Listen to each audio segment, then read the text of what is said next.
Start a journey, not a fad. Kick off your fitness journey with up to $500 off Peloton Bike, Bike Plus, or Tread packages. Choose the package that will take your training to the next level with accessories like our cycling shoes, heart rate band, non-slip grip dumbbells, and more. Join now and you'll see why 92% of households that start the year with Peloton are still active a year later. All access membership separate. Offer ends January 8th, 2023. Excludes Bike, Bike Plus, and Tread Basics. See additional terms at onepeloton.com.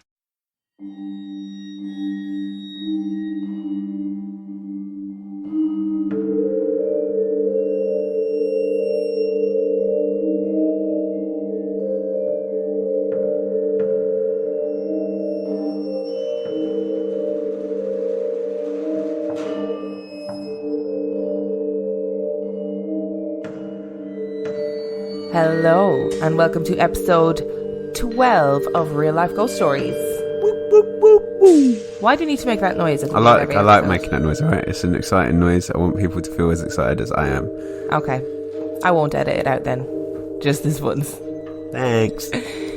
We've got a promo to start off the show today. How exciting. Oh, you're making that noise now? Yeah, I am. It's contagious. It's catching. I love doing promos. It makes me really happy. And this promo in particular literally makes me really happy. And I will explain why in a second. I don't really know how I came across this podcast. Yeah, I feel like there's a story behind it, but I can't remember what it is. The idea behind their podcast is genius. So they've created a podcast which is all about discussing weird ads on Craigslist. Now, we call it Craigslist, but American and Canadian people call it Craigslist, I believe. Yes, Craig. So their podcast is called Dregs of Craigs, which is clever. And wouldn't work if you pronounced it Craig. Exactly. I listened to their podcast before I decided to do this promo, and oh my god, I laughed out loud the whole way through. Those guys are just contagious. They're hilarious and they're contagious. So please go and give them a listen, because the simplicity and the genius of their podcast actually made me a little bit jealous. Do we have Craigslist here? Probably. I don't really know. It's definitely not called Craigslist though.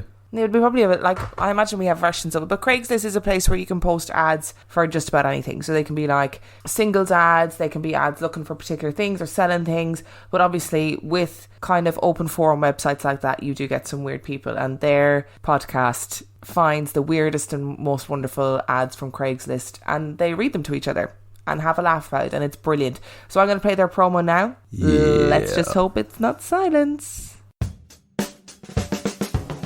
Hello there, physically attractive podcast listener. My name is Steve Ross. I'm Sean Crandall. I'm Dustin White, and we're the hosts of Dregs of Craigs. On our podcast, we explore the most bizarre, repulsive, and downright confounding Craigslist ads we can find from all over the country, live for your amusement. Come find out the best place to book an axe-throwing party for your child's birthday. Stay up to date on Mario's Hawaiian Sex Marathon. Or just sit back and relax as we make more anime references than any rational human being should be comfortable with. It's a hilarious exploration of how we as a species are drifting further and further from the possibility of redemption. And we want you along for the ride. Listen to Dregs of Craigs on Stitcher, iTunes, or wherever you get your podcasts. And we're back. So go and listen to Dregs of Craigs. As you can hear from their promo, they are very funny guys. Our review of the week. I'm so excited about this. We are reviewing Ghost Stories. Now, Ghost Stories is a 2018 film. It was released in April 2018. Martin Freeman is in it. I thought he actually had a bigger role in it, but it's not a small role, but he doesn't come in till kind of quite late in the film. It's adapted from a play, which I didn't know until I watched the film. It has 6.4 out of 10 on IMDb and 82% on Rotten Tomatoes. Fair score. So before we talk about it, I'm going to read a really brief synopsis, because I feel like if we try and do a synopsis, we're going to get carried away. And just give away everything. And give away everything. Yeah. So, a debunker of all things paranormal, Professor Philip Goodman, who's played by Andy Nyman, has devoted his life to exposing phony physics and fraudulent supernatural shenanigans on his own television show. His skepticism is put to the test, however, when he receives files of 3 chilling, inexplicable cases. A night watchman, played by Paul Whitehouse, haunted by disturbing visions as he patrols an abandoned asylum. An edgy young man, Black Mirror's Alex Lothar, involved in a hellish car accident deep in the woods. And a wealthy former banker, Sherlock's Martin Freeman, visited by the poltergeist spirit of his unborn child. Even scarier, Each of these macabre stories seems to have a sinister connection to Professor Goodman's own life. Will they make a believer of him yet? Dan, what were your thoughts on this film?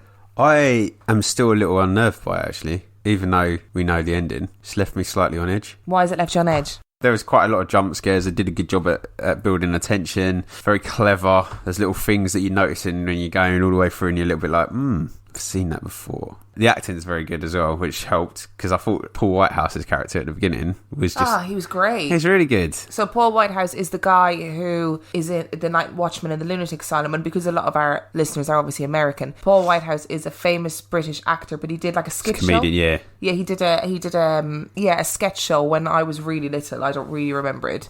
I remember seeing bits of it, but I'm not kind of massively up on it. So, and he is brilliant in it. He's really, really good. Actually, everybody who's in it, I think, is really good. Yeah, that guy that it's your synopsis labelled him as Black Mirrors, but we know him from The End of the Fucking World, that guy. Yes, that's what it's called, The End of the Fucking World. He is just brilliant. As a sort of slightly on edge, wired person. Yeah, he's very good, and he has a classic horror face. I found it genuinely scary, but I just couldn't take my eyes off it. It was so good and so clever. I loved it. As Dan said, there's loads of little bits that you notice going through where you're like, I've seen this before. Why is this relevant? Why does this keep coming up? And there's a twist at the end, and I never saw it coming. I did not see... I just had no idea that was what was going to happen. So the three paranormal stories that he investigates are all told in the film. So you have these short little stories, and they're three really different stories. So you've got one in an asylum, one is a poltergeist, and the other one, I'm not going to tell you what it is, but it's not what I would have expected. And I just loved it. I thought it was brilliant. Yeah, there was some really, the jump scares are really good in it, actually. Yeah, they're legitimate jump scares. And you always know something's coming up, and it's just... Yeah, it just left me feeling really unnerved, which is odd, really. But a good thing, though. I think it's good that it left you unnerved, because a good horror film should do that. I just want to shout out to Will, by the way, for recommending this film to us, because I wasn't really... It wasn't on my radar. Yeah. I know also Sinead from The Demon Gin had... been raving about it too. Yeah, and I'd just like to say, Sinead and Will, I listened to you and I remembered it was a stage play, so one of us is listening to you. I don't listen to anybody, so I'm sorry, but I was really impressed with it. I keep lamping out 5 stars for films at the moment. Yeah, who's supposed to be the one that just likes any film here? I know, I really liked it though. I absolutely loved it. If you follow me on Instagram, you will see I went to do an Instagram story and then got a massive jump scare instead. But I just posted it anyway. Which is even better because you thought she was going to film me and catch me doing it. Yeah, I did. I thought I was going to film Dan. I didn't. I ended up filming myself. So yeah, I'd give it 5 stars. Just because I thought the acting was brilliant. I thought the 3 stories were really good and they left you with loads of questions. There's a big twist in the ending and it's an unusual twist and it's a really interesting twist and I enjoyed it. Yeah, and the main character is an idiot. I hated him all the way through it. I think you're meant to hate him. Oh... I really think you're meant to hate him. It's just got no people skills at all. I know that's strong coming from me, but... Oh yeah, I didn't even need to say anything. I just gave him a look. Yeah, so I'd give it 5 stars. I would. Do you know what? I'd also give it 5. Yay! Yeah, no, definitely. We need some balloons to come from the ceiling and confetti. I think it was better than Babadook. I don't know. I do, because I think it's cleverer. Oh, I don't know. Because I think they're such... different films, it's too hard to compare for me. I liked them both, obviously, clearly, because I gave them both 5 stars, but they're so different. Well, I like a little bit of a thinker. There wasn't much of yeah, I guess. Babadook's just scary, and there's loads of stuff going on, and it is obviously if you've got your theory about it, which makes it a bit more think about that. But whereas this one's challenging you to think from the start, isn't it? Yeah, I guess. Last thing is Martin Freeman not being Martin Freeman for a bit as well, which is quite... Yeah, he's Martin Freeman not being Martin Freeman for a couple of minutes and then he turns into Martin Freeman again. Martin Freeman is never not Martin Freeman in films. If you question this, go back and watch anything that Martin Freeman's ever done. I really like him, don't get me wrong. Really like him. Even Black Panther is just American Martin Freeman. Yeah, he is. Bad American Martin Freeman. Our episode today is unusual. There are elements of it that are potentially paranormal. I'll leave that up to you to decide at the end. So, before we crack on with the episode, do you think that twins have psychic powers? I think there's a connection between twins, which I guess would be a psychic connection. but maybe uncontrollable. Okay. So I don't think they can like communicate with each other without talking and stuff like that. But they might inherently know what each other are doing and stuff like that. So like maybe they have a psychic link rather than psychic powers. Okay, that's really interesting. So all of this story is documented. So this isn't hearsay. This is a story that there's been books written about. There's a documentary about. I'll link the documentary into the Facebook page if you're interested in it. It's still relevant to this day. But we'll get to that at the end because I don't want to ruin it before we begin. You ready? No, because it involves children and they're scary. This story is called The Silent Twins. June and Jennifer Gibbons were the daughters of Caribbean immigrants Gloria and Aubrey Gibbons. Shortly after their birth in Yemen, their family moved to somewhere I can't pronounce in Wales. The twin sisters were inseparable, and their particular high-speed Bajan Creole made it difficult for people to understand them. As the only black children in the community, they were ostracised at school.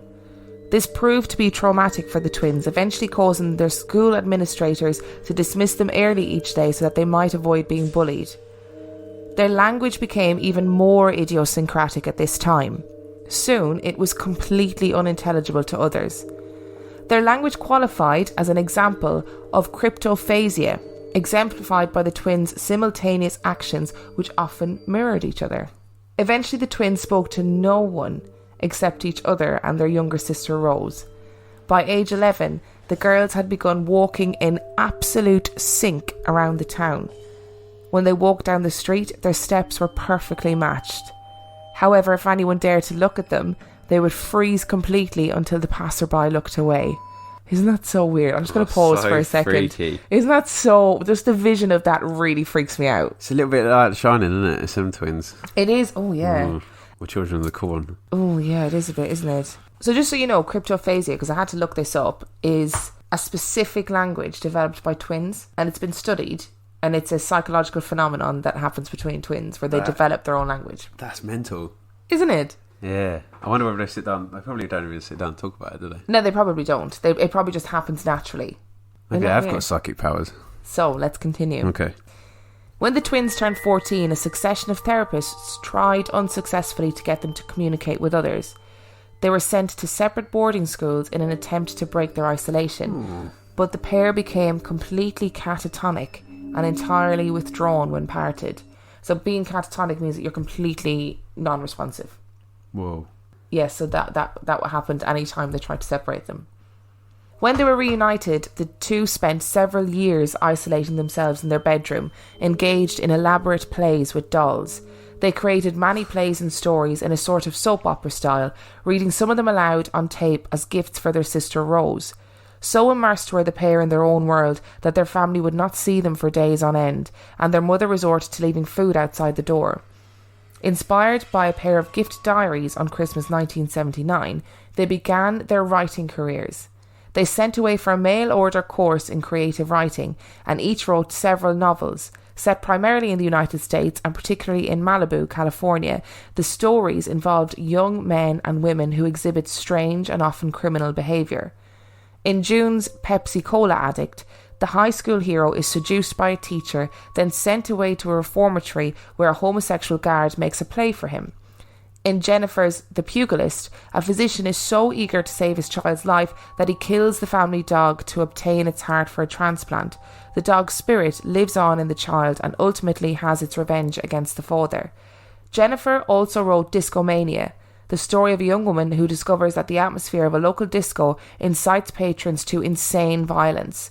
She followed up with The Taxi Driver's Son, a radio play called Postman and Postwoman, and several short stories. And I want to read these stories. They sound incredible. Some of them are self-published, so we'll find them. Amazing. The novels were published by a self-publishing press called New Horizons, and they made many attempts to sell short stories to magazines but were unsuccessful.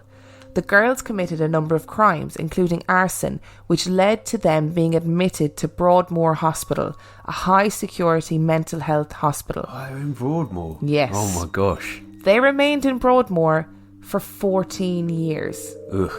June later blamed this lengthy sentence on their selective muteness. Juvenile delinquents get 2 years in prison. We got 12 years of hell because we didn't speak. We lost hope, really. I wrote a letter to the Queen asking her to get us out, but we were trapped. Placed on high doses of antipsychotic medications, they found themselves unable to concentrate. Jennifer apparently developed a neurological disorder resulting in involuntary repetitive movements. Their medications were apparently adjusted sufficiently to allow them to continue the copious diaries they had begun in 1980, and they were able to join the hospital choir, but they lost most of their interest in creative writing. During their time in Broadmoor, the girls resided in separate rooms, often numerous corridors away from each other. In spite of the distance between them, there were numerous reports that nurses would regularly find one girl in a catatonic state, frozen in an unusual position. The other twin would always be found frozen in the exact same position, in her room, numerous corridors away. Weird. The case achieved some notice due to newspaper coverage by the Sunday Times journalist Marjorie Wallace. The British tabloid The Sun gave a brief account of their story headlined "Genius Twins Won't Speak," an apparent reference to their having tested above average intelligence when being considered for Broadmoor Hospital. The pair were also the subject of the 1986 television drama The Silent Twins, broadcast on BBC Two as part of its Screen 2 series, and an inside story documentary Silent Twin Without My Shadow, which aired on BBC One in September 1994. Despite being inseparable, the twins had a love-hate relationship and reportedly tried to murder each other numerous times and in various ways. Jennifer tried to strangle June with a radio cord, and June tried to drown Jennifer by throwing her off a bridge. Imagine. Oh, weird. The twins developed bizarre rituals. They took turns eating. On any given day, only one twin was allowed to eat. The other twin would starve for the day. They would decide who would wake first in the morning. They would play games where if one twin stopped breathing, the other must stop breathing too. According to Wallace, the girls had a long-standing agreement that if one died, the other must begin to speak and live a normal life. During their stay in hospital, they began to believe that it was necessary for one of them to die, and after much discussion, Jennifer agreed to make the sacrifice of her life. In March 1993, the twins were transferred from Broadmoor to the more open Caswell Clinic in Bridgend in Wales. On arrival, Jennifer could not be roused. She was taken to hospital where she died soon after of acute myocarditis, a sudden inflammation of the heart. There was no evidence of drugs or poison in her system, and her death still remains a mystery. Whoa. At the inquest, June revealed that Jennifer had been acting strangely for about a day before her release. Her speech had been slurring, and she had said that she was dying. On the trip to Caswell, she had slept in June's lap with her eyes open. On a visit a few days later, Wallace recounted that June was in a strange mood. She said, "I'm free at last, liberated, and at last Jennifer has given up her life for me." After Jennifer's death, June gave interviews with Harper's Bazaar and The Guardian. By 2008, she was living a quiet and independent life near her parents in West Wales. She was no longer monitored by psychiatric services, has been accepted by her community, and sought to put the past behind her. A 2016 interview with her sister Greta revealed that the family had been deeply troubled by the girls' incarceration. Hang on a second, who's Greta? Another sister. Ah, okay. She blamed Broadmoor for ruining the lives of the family and for neglecting Jennifer's health. She had wanted to file a lawsuit against Broadmoor, but Aubrey and Gloria refused, saying that it would not bring Jennifer back. The end. The end. Wow. So what are your thoughts on that one? So many thoughts. It's interesting. It's a very interesting story. I think I say this every time. I think it's like my placeholder to think it's an interesting story. It is. I love this story. Yeah. Oh, I don't know. Maybe like I've got lots of things to say, so maybe you need to say something to sort of guide my rambling. So what do you think about the fact that they were found in the same frozen positions, numerous corridors away from each other all the time? I reckon they were doing that thing that they do in Insidious. Traversing planes, yes. like... Astral planes, yeah. Astral, it's called something in astral surfing.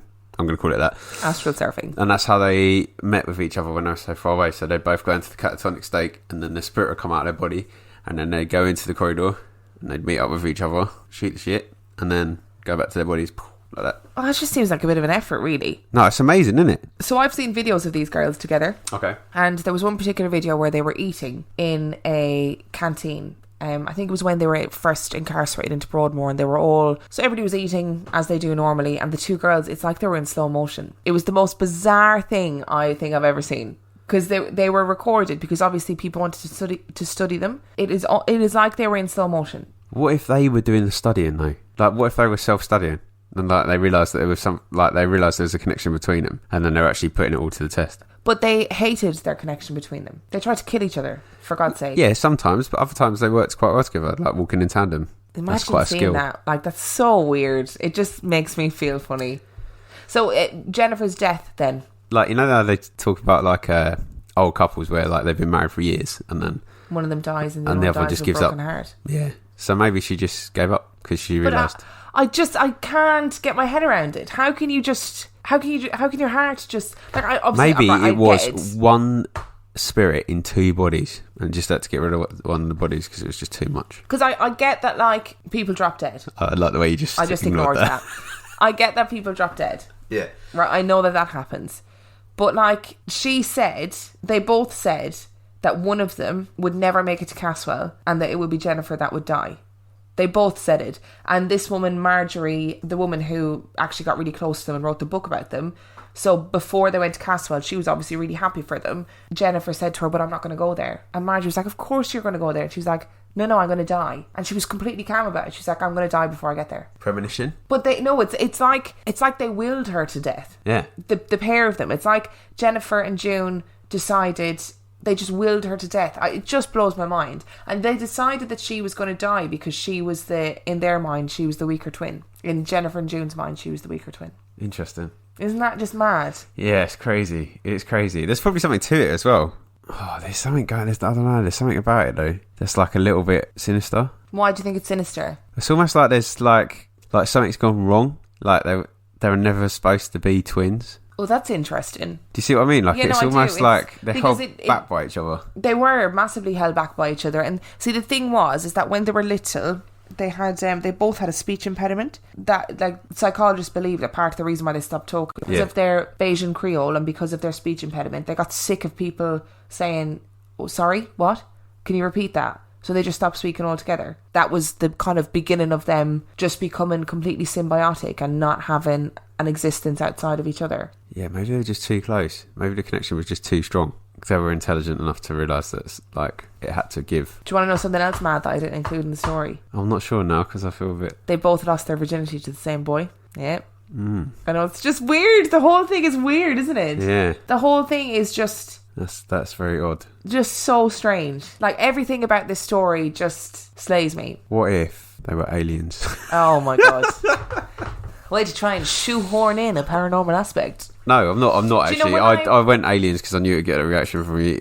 But I do think it is a little bit odd. Like, maybe a paranormal is probably not the right word, but I feel like they were never meant to be twins. I never thought about it like that. Like, it was almost as if they were supposed to be sisters, but something went wrong. Yeah. Something went wrong is kind of a pejorative way to look at it. Or to say it, but I get what you mean. It's like, yeah, it's like they weren't enough. There wasn't enough of them to be two people. Yeah. Like, emotionally and spiritually. Like, or at least not at the same time. It's just so weird, isn't like, it? Maybe like, story. what was it, Jean and... Jennifer. So maybe, like, Jennifer was supposed to be, like... Maybe they were supposed to be, like, Irish twins. Oh, like, have, whatever amount, 11 months but they were apart. supposed to be separate people. Yeah. And they came at the same time. So then because of voodoo. What you're saying there is that you are knocking about waiting to be born, because that's what you're saying, is that there's a spirit that is knocking about waiting to be born. Yeah, I think there's a spirit to people. Yeah, no, that's different. There's different to say there's a spirit to people than there's like a spirit. I'm not saying like a ghost, but I mean an essence of a human that is just waiting to be born. Yeah, it's called a sperm. Ugh, don't say the S word. That's disgusting. I hate that word. You're the one talking about essence. Yeah, I didn't mean the S word. Ugh. You're gross. Yeah. Why not? Thank you for elaborating. That's my scientific proof of the fact. Why not?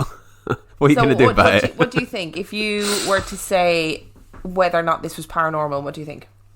No, I don't think paranormal. Okay, fair. Not to the true sense, not like to how it's not normal, but I don't think it's got that sort of ghostly demon possession, anything like that to it, or No, even aliens. I was joking about that. I agree, but I do think that twins have something otherworldly about them. Supernatural, maybe. So twins, when I was doing my research for this story, I looked up loads of stuff about twins and creepy twins and various different twins. And there's so many cases of twins like being the other side of the world from each other and feeling the same pain at the same time. Or there was this one case where this guy died. So this 72-year-old man was hit by a truck when he was on his bike and he died, and the paramedics were called. And then there was another call out at the exact same time for a 72-year-old man who'd been hit by a truck a couple of streets away, and it was his twin brother. How does that happen? They both got hit by the truck at the same time. Isn't that insane? That's weird. But there's biological. I'd say there's, like, without being a scientist, funnily enough, there's like there must be a biological basis for that though, because they come from the same egg. Do you know what I mean? They were the same thing at one point, and then they split, right? Womb mates. Exactly. But they split, like they were from the same matter originally, yeah? Not necessarily. It depends on whether you're identical twins or not. These people were identical twins, by the way. There you go. But that's proof. Science with Dan. So there was also another set of twins where they were separated at birth and they were both adopted, and then they found each other later in life, these men, and they had both had the same name for their dog as children. They were both married twice. They both married a woman with the same name. They both named their children the same name. They both had the same hobbies. They both drove the same car. I think down to like they showed up to meet each other wearing the same clothes. Like absolute. I'll link all this stuff on the Facebook page, so you know I'm not making it up. But absolute lunacy. I think there's something really fascinating about twins. Yeah, but I think there probably is some kind of connection to them, because they're coming out. They spent a lot of time with each other. They did spend a huge amount of time. They developed with each other. Like, well, literally. We spend a lot of time with each other. No, but we didn't develop with each other. That's true. Do you know what I mean? Like, even like, so there's always a gap. If you're not twins, there's always a gap. So even if you grow up with like people, yeah, there's always some kind of difference. That's so true. Even if you have best mates that are born like weeks apart or whatever, they still grow up with different parents. Yeah. Whereas these twins have literally developed from point zero. And these girls in particular, because they isolated themselves from the rest of the world. So they were in the same room together for like days and days and days and days and night on end, and they hated to be separated and stuff. So yeah, it's a weird story, isn't it? It's not one that I think I fancy sending them to Broadmoor for 12 years though. What's going on there? That's shocking, mental. isn't it? That is shocking. I think that was part of the reason why that woman Marjorie was so interested in them, was because she couldn't believe they were sent to Broadmoor, couldn't believe that they were sent to Broadmoor for so long, and couldn't believe that these two girls who burnt a building down, an empty building, didn't hurt anybody, who burnt a building down, were with murderers and rapists and awful. I wonder if there's another level to that story as well that we don't know. Maybe there is. It just seems bizarre that they were sent to Broadmoor. I wonder, was it a racial thing as well, though? Because it was in the 70s and... Could be, but it still seems quite extreme to... No, I don't know. It just seems a bit mental to me. Like, it seems so over the top. And, like, 12 years is a long time. Like, I know you said that one of them wrote a letter to the Queen. Yeah. Or they said, like, oh, you know, most people get 2 years. We were there for 12. But because they were selective mutes. Yeah, but what? Why? Like, oh, they're not talking, so we've got to keep them for long. Like, it doesn't make sense to me. Maybe there is something else going on. I don't remember there being anything... experiments. I don't remember there being anything in the story about them being a danger to others either. Yeah. Like, there wasn't... I don't remember them threatening other than each other when they tried to kill themselves numerous times. Or tried to kill each other, rather, numerous times. But there didn't seem to be anything in the story about them being particularly violent. They were a bit wild. Like, I think they started, like, drinking and experimenting with drugs and then just burned stuff down because that was what they wanted to do. I don't think anybody expected them to end up in Broadmoor for so long. Okay, so I'm going to leave it there. Yeah, probably wise. Probably wise. You won't be aware, but I've just cut out loads of Dan's rambling from this episode because it was just insane. If anybody wants to know the real story behind these silent twins, you have to get in contact with me. I'm on Twitter. We went on to Prophetic Scrolls and we got that far and I stopped it. I cut it there because I was like, no, this is not happening. So, before we end today's episode... Yes. We have 3 new reviews. And 4,000 downloads. And over 4,000 downloads. And over 4,000 downloads. Like, thank you. We had 1,000 downloads in a week. That's mental. That is very good. So where all them sponsors at? Silence. I was like, I said that into an echo chamber. Wait. No, I thought so too. I thought I heard something. Just been snoring. Yeah, just. So, I would like to thank Fannel Rock. Ooh. interesting username, who said, I've been looking for new podcasts that keep me scared, laughing and wanting more every week. After subscribing and unsubscribing to so many, this podcast finally hits the mark. Love the chemistry, and with episodes being only 30-ish minutes long, keeps me wanting more. Great job, guys, and keep it up. Thank you. We love you. And we don't have chemistry in real life, by the way. Cool username too. Yeah. I don't get it. Fraggle Rock. Oh, like... Down a Fraggle Rock. Is that an American thing? Oh, you don't remember Fraggle Rock? No. You're so young. I know I am, sorry. Don't say that. Don't say that. And our next review is a brilliant podcast for anyone who loves ghosts and eerie mysteries. The hosts are both entertaining and genuinely likeable, and the episodes leave you hungry for more. Thank you, Sinead from the Demon Gin. We love you, Sinead. Sinead, you make our life worth living. At some point we'll do the episode that you're actually talking about as well. Yes, we will. Sorry, I know. And the last one is Entertained Paranormal Skeptic. Ooh. Just caught up with all the episodes after a post-Christmas binge and wanted to say how entertained I am by the podcast. My first podcast I've ever downloaded, subscribed to, and even listened to as well. Emma and Dan are funny and engaging hosts, and it's great to hear their discussions include the possibility of how something could be a manifestation of the real or extra real for the stories that they cover. Even though I'm a skeptic of anything supernatural, Dear David had me screaming viral marketing from the beginning. Holler at that one, I feel you there. Emma's telling of the tales leaves a chill, and Dan's reactions are hilarious. A great balance of fun and frights. Looking forward to many more. Thank you. Do you know where that's from? It's from Dave Keane. Hey. Thank you, Dave Keane. Dave Keane is a friend of the show.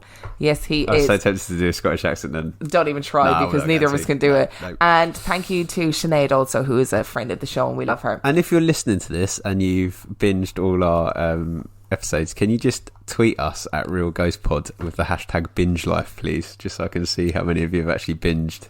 Oh, that's exciting. Yeah, so do tweet us on Real Ghost Pod. You can also find us on Instagram, which is at Real Life Ghost Stories, and I'm always on Instagram. I post on there all the time.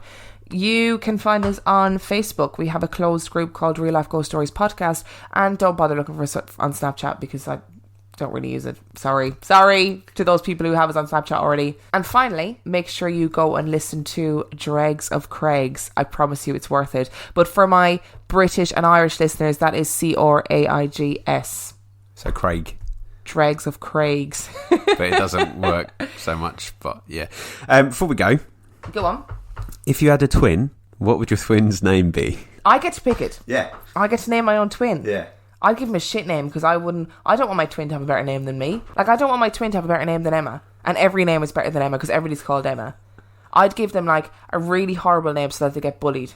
Like shitbag. Okay, nice. Yeah. I'd be like, do you know that episode of Family Guy where they make the clones that are just a little bit off? Yeah. That would be what my twin would be like. A runt. Nice. Yeah. You know what mine would be? What? If it was an identical twin, I'd call it Tabitha. Why? Why not? Tabitha? Yeah. You said that with such deference as well. You were like, oh, I've nailed this. Yes. I just don't understand why. Why not? That's fair. And with that, we'll see you next week.